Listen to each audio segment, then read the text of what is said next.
i-compare kay dating Pangulong Duterte, kay dating Senator Ninoy Aquino, yung statement kasi ni Vice President is more, I think, on the security ng dating Pangulo sa pag-uwi niya sa Pilipinas.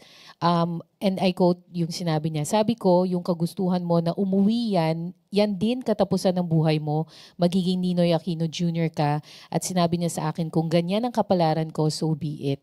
Ang question ko po, ma'am, is if there are enough grounds for the Duterte family to fear for the life of the former president in case or na umuwi ang dating Pangulo dito sa Pilipinas. Yun na nga po nakakapagtaka eh. Saan po ba nakukuha itong mga kwento na ganito? Saan po nakukuha ang pagkukumpara kay dating Ninoy Aquino? Saan nakukuha yung mga threats?